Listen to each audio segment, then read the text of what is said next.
ദോശമാവ് ഒഴിച്ച്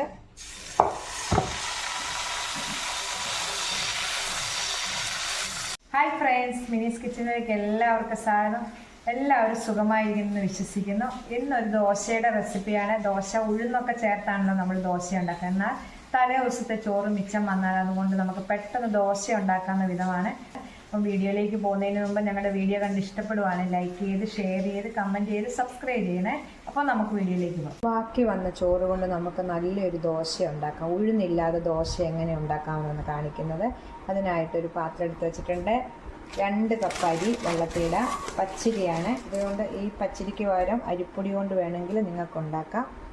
2 കപ്പ് പച്ചരി, 250 കപ്പിന് 2 കപ്പാണ് വെള്ളത്തിലിടുന്നത്.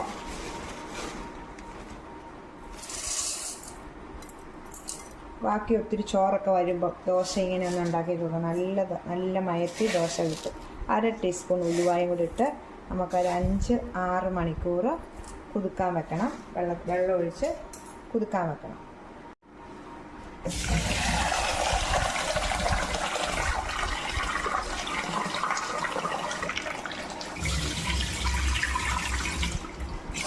ഈ 3 പ്രാവശ്യം 4 പ്രാവശ്യം കഴിയ ശേഷം ഇത് 5 മണിക്കൂർ നേരം നമുക്ക് കുതിർക്കാം. 5 മണിക്കൂർ ശേഷം നല്ലോണം അരി കുതിർന്ന് വന്ന ശേഷം നമുക്ക് അരച്ചെടുക്കാം. അരിയും ഉലുവായും മാത്രമേ ഇട്ടിട്ടുള്ളൂ, ഉഴുന്നിട്ടിട്ടില്ല. ബാക്കി വന്ന ചോറും കൊണ്ടാണ് ദോശ ഉണ്ടാക്കുന്നത്. നല്ല ടേസ്റ്റ്, നല്ല പഞ്ഞി പോലത്തെ ദോശ കിട്ടും.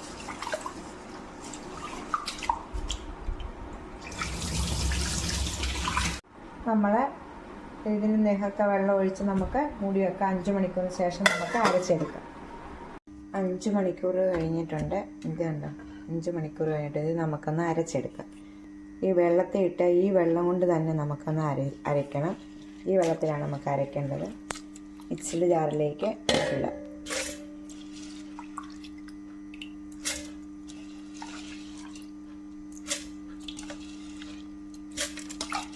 രണ്ട് പ്രാവശ്യമായിട്ട് നമുക്ക് അരക്കി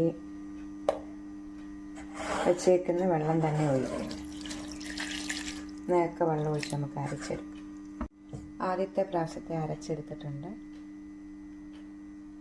ഇത് മാറ്റി വെച്ച് ബാക്കി വന്ന ഇച്ചിരി കുറച്ച് അരിയും കൂടെ ഉണ്ട്, അതുകൂടി ഇട്ട് നമുക്ക് അരച്ചെടുക്കാം.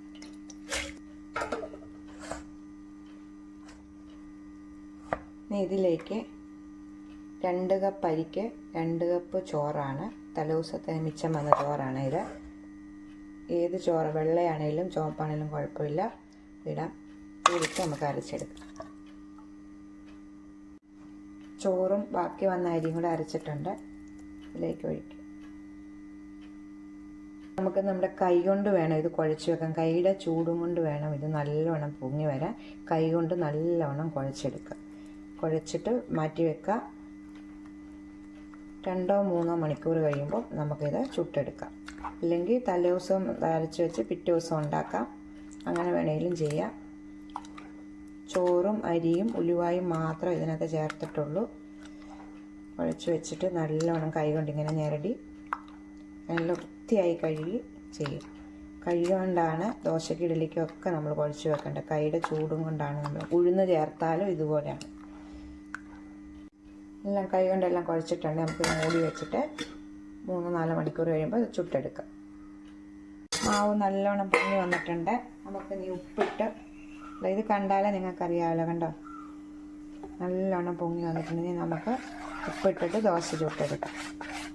ഞാനിത് തലേദിവസം വൈകിട്ടാണ് അരച്ച് വെച്ചത്, രാവിലെയാണ് ഉണ്ടാക്കുന്നത്. ആവശ്യത്തിന് ഉപ്പിടാം. നല്ലോണം മിക്സ് ചെയ്തിട്ട് നമുക്ക് ദോശ ചുട്ടെടുക്കാം.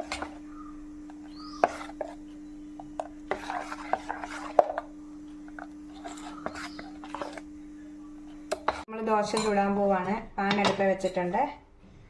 ദോശമാവ് ഒഴിച്ച്